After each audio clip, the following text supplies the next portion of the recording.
Vamos molhar os pensamentos agora com álcool etílico. Molhando aqui os pensamentos do meu blogueiro. Vamos lá. Que há muito por vir ainda.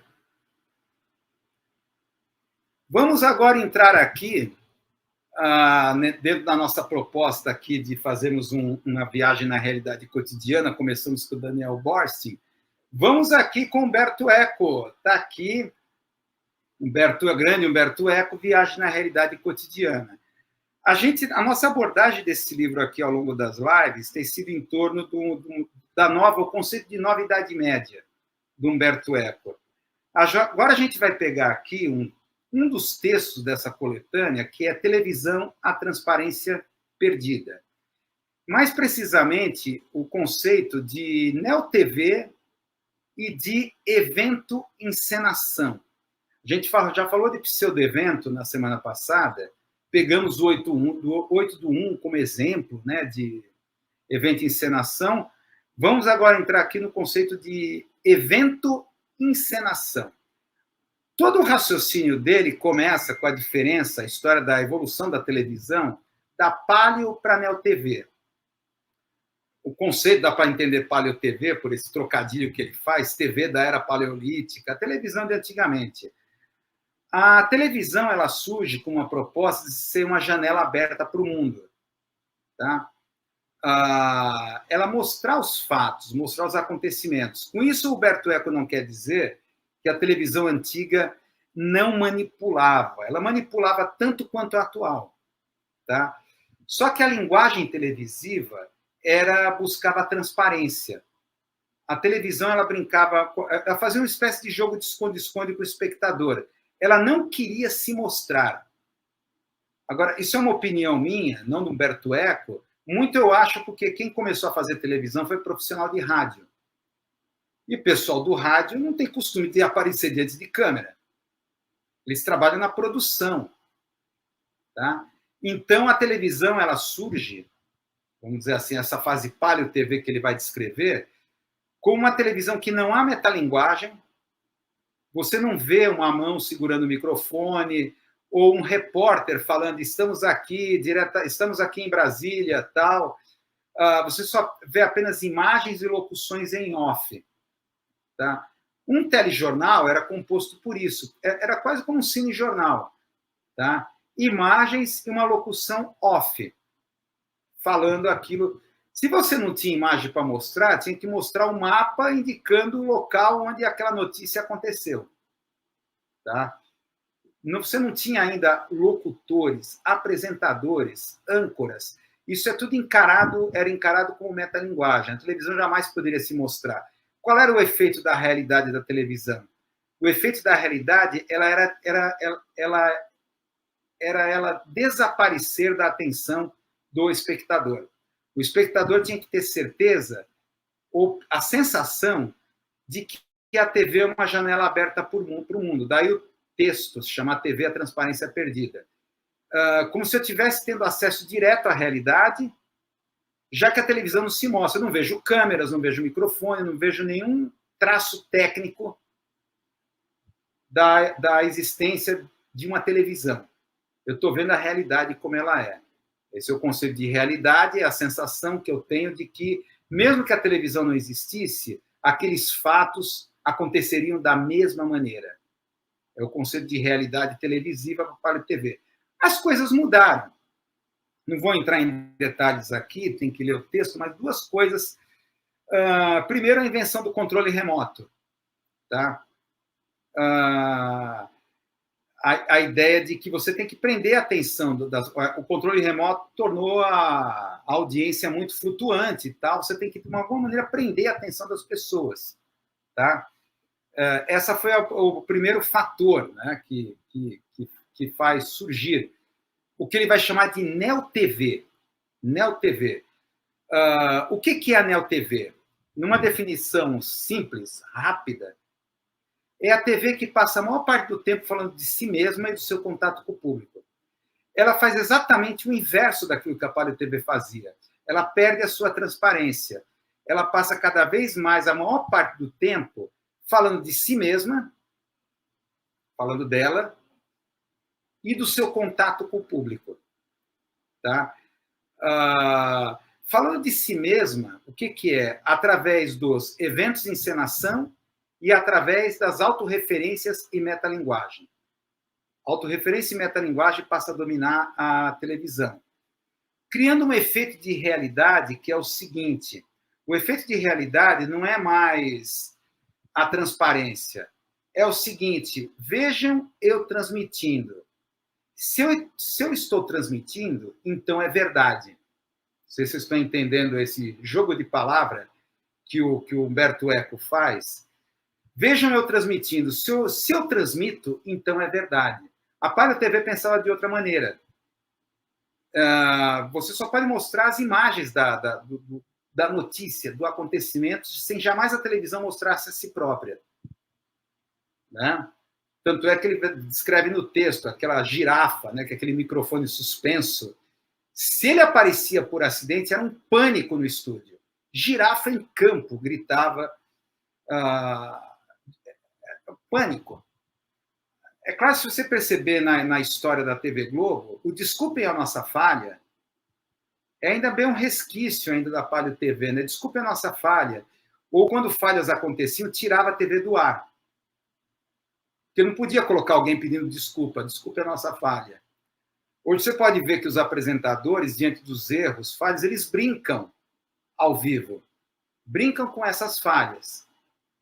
Então, essa coisa...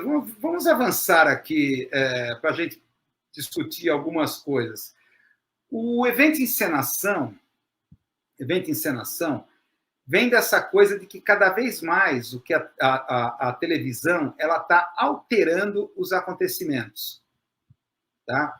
Vai se aproximar muito daquilo que o Neil Gaber chama de efeito Heisenberg, de que a maior parte do tempo a televisão mostra não os fatos, mas o impacto que a televisão tem nos fatos ao ela transmitir ao vivo e assim por diante. Ele dá o exemplo aqui, Humberto Eco, do casamento da Lady Di e o Príncipe Charles. Tá? Eu já falei isso em alguma live, em algum lugar, em algum momento, mas essa história é tão engraçada que eu vou repetir. Ele fala que esse foi o primeiro casamento de uma família real ao vivo na televisão. Isso foi quando? 81, 82, por aí, começo da década de 80. Lady Di e Príncipe Charles. Foi transmitida pela BBC para o mundo inteiro. Então, era aquela coisa da família real se tornar popular, porque já estava ainda mais com a explosão do punk, né? Estava muito mal vista a família real. Então, resolveu se popularizar e autorizou, pela primeira vez na história, a transmissão ao vivo pela TV. Só que ele mostra que, na verdade, a Anel TV ela não quer apenas transmitir os acontecimentos, ela tem que se apropriar, tem que ser dona dos acontecimentos. Os fatos têm que ser televisivos, televisionáveis. Tá? Então, ele vai descrevendo no texto como a BBC participou ativamente da roteirização, a determinação do trajeto, a cor da roupa dos convidados, o tamanho do véu da Lady Di para conseguir um determinado efeito com a câmera colocada no topo da nave, né, lá onde fica o padre. Tal. Então, tinha que ter um determinado efeito televisivo. Tal. Tudo foi pensado metodicamente para uma transmissão a cores durante o dia. Então, tinha que ter um determinado, assim... tinha que ser telegênica a transmissão. Tá? Só que, na véspera, às vésperas do casamento, da transmissão ao vivo, alguém da produção da BBC lembrou de um pequeno detalhe que ninguém tinha pensado nisso. Espera aí, todos vão saber que estão sendo transmitidos ao vivo pela TV, menos um personagem muito importante, tem vários deles. Quem? Os cavalos. O cavalo não sabe que está sendo transmitido pela televisão. Essas parelhas enormes de cavalo, vem marquês, duque, duquesa, sei lá, conde, vem um monte de... Tudo nessas carruagens. E o que cavalo faz quando está andando? O que cavalo faz? Caga. Vai cagando à vontade. Vai andando e cagando. Eu estou cagando e andando, se aplica a cavalo. E o problema é que o asfalto de Londres é clarinho. E o problema é que essas bostas de cavalo, essa coisa em verde musgo, os cavalos começam a pisar, as rodas das carruagens começam também a passar por cima e começam a jogar tudo pelo ar. Imagina como vai dar um close, como a câmera vai se aproximar com aquele monte de coisa verde musgo voando para todos os lados.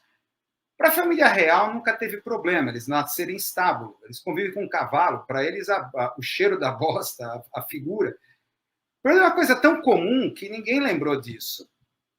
Eles convivem com cavalos desde que nascem.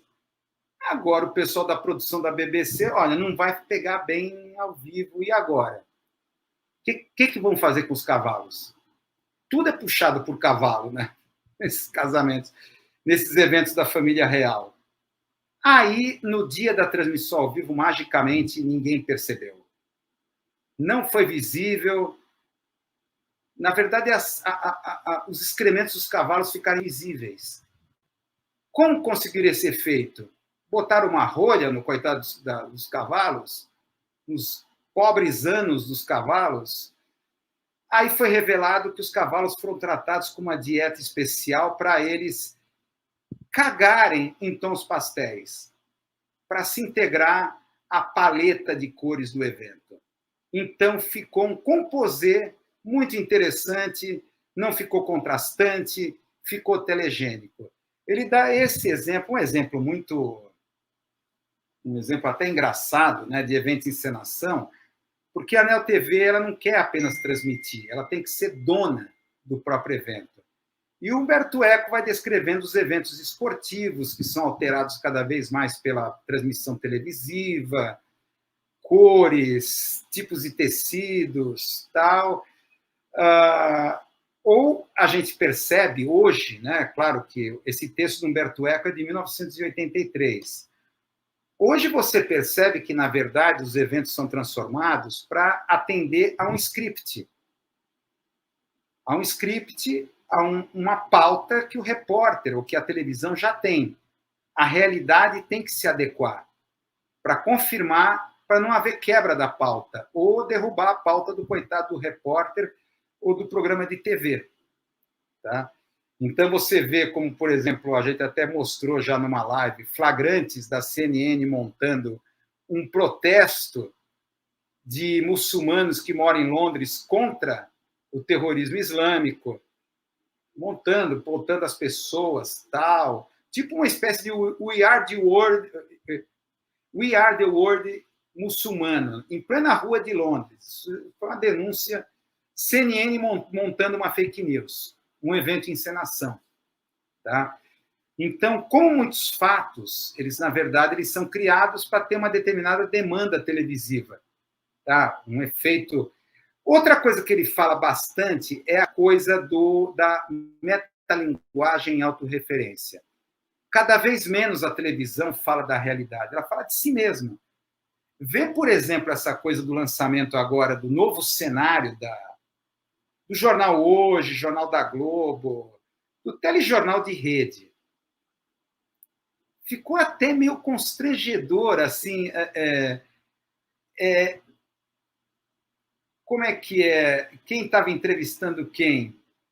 O apresentador do Bom Dia São Paulo, do SP1, entrevistando o Trali. Assim, o Trali virou notícia, é um novo cenário, o que você achou? E aí mostrando os bastidores do novo cenário, um puta de um telão, as LEDs, como funciona. Então, a televisão falando dela própria. Tá? Aqui vemos imagens, isso jamais seria pensado. Na minha opinião, o repórter fica lá perdido. Isso tem uma coisa, Humberto Eco não toca nisso. Esse efeito de realidade, tipo, veja nós transmitindo. Se nós estamos transmitindo, então é verdade. O efeito de realidade é dado pela tecnologia. É sabido que, por exemplo, para a opinião pública acha que os jornais impressos mentem mais do que a televisão. Primeiro que a televisão mostra imagens. Então tem aquela coisa do analfabetismo visual. A gente não acha que se mostra a imagem, então é real. Outra coisa é a tecnologia. Por isso que os telejornais eles são muito fissurados na coisa da tecnologia. Vejam a LED, vejam os efeitos especiais, vejam não sei o quê. Se é tecnológico, então é verdade. Tá?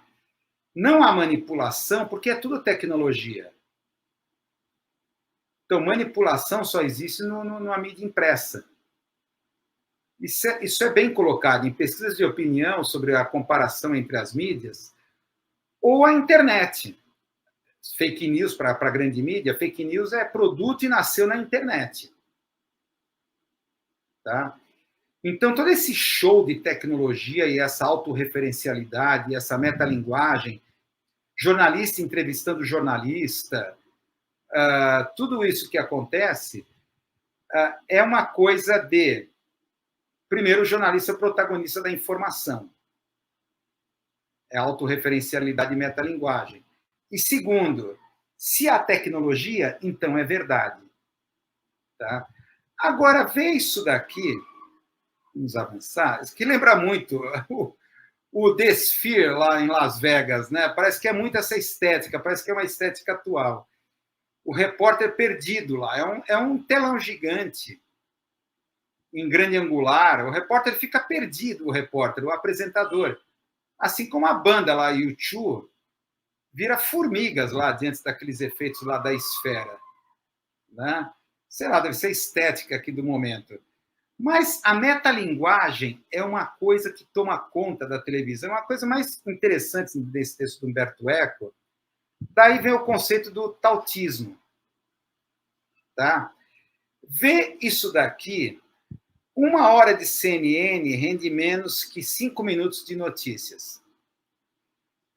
Notícias, você tem o conteúdo de talk show, manchetes escaladas, notícias regionais, histórias de tabloide, infomerciais, intervalos publicitários ocupam muito mais tempo, ou seja, autorreferencialidade e metalinguagem, do que notícias reais.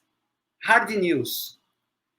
Aí esse humilde blogueiro teve a pachorra de fazer uma pesquisa pegando o telejornal Bom Dia São Paulo, o telejornal local aqui do estado de São Paulo. Né?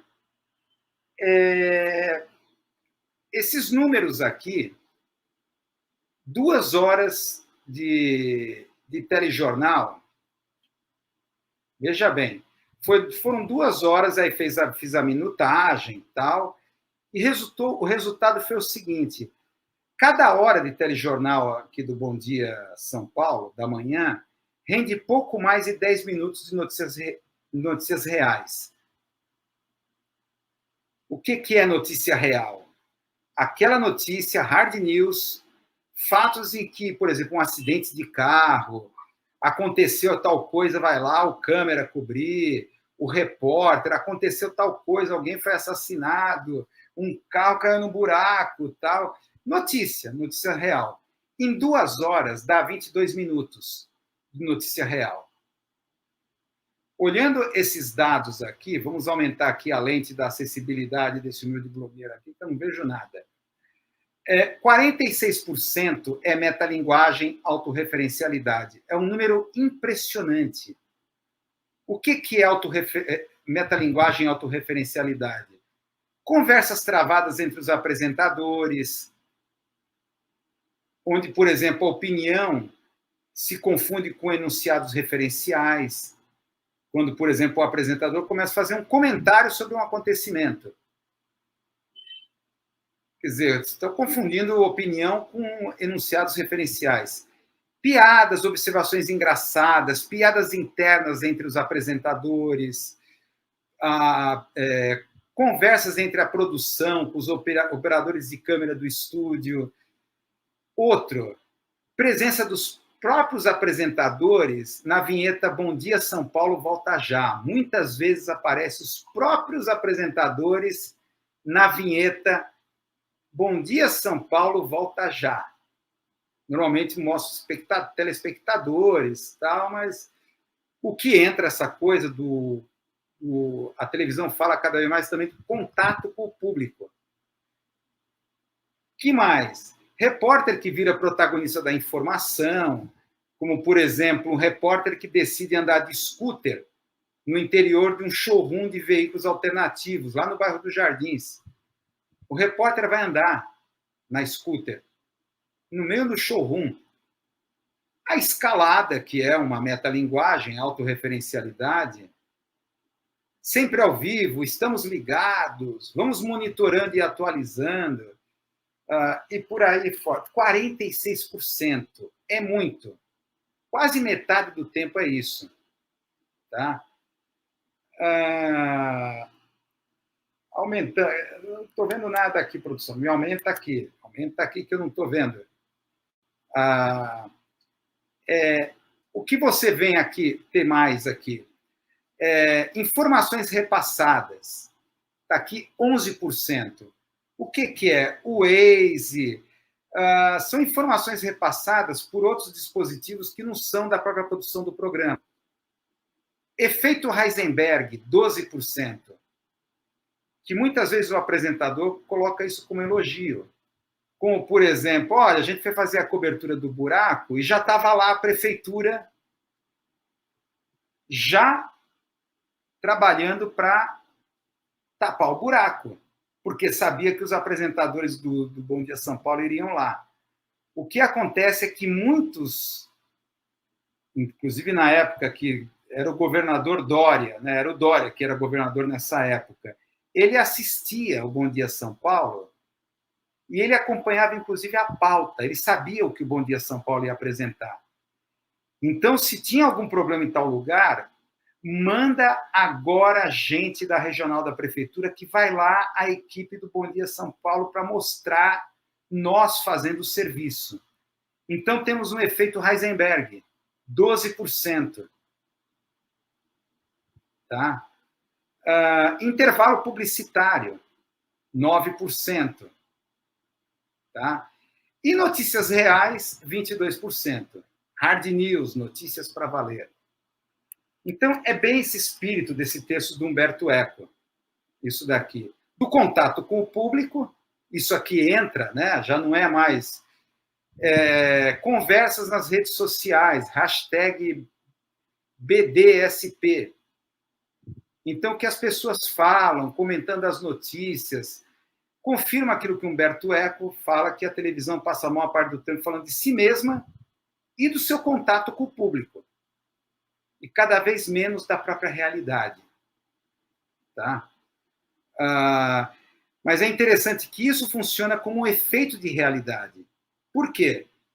Porque se ela mostra a si própria, é como se ela estivesse dizendo que tudo é real. Vejam como nós transmitimos. Se nós transmitimos, então é verdade. Transmito, logo existe. É bem isso. Transmito, logo existe. Dá essa fixação com a metalinguagem e autorreferencialidade, que é um novo efeito de realidade. Tá? Agora, obsessão mesmo é desse humilde blogueiro com colaboradores, apoiadores. Apoia a live. Cine Gnose está chegando, acho que na live aí de quarta-feira, do meio da semana, já tem cadeira nova. Vai ter cadeira de gamer, hein? Eita, ajude a pagar as prestações aqui da cadeira de gamer. Aqui. Cara, esse blogueiro aqui não é mais nenhum rapazinho, tem que ter uma cadeira boa para a coluna. Para a coluna do velho. Então, apoie a live Cine Gnose, está aqui a chave Pix e o Modernet QR Code, chique, tá? Então, apoie a live.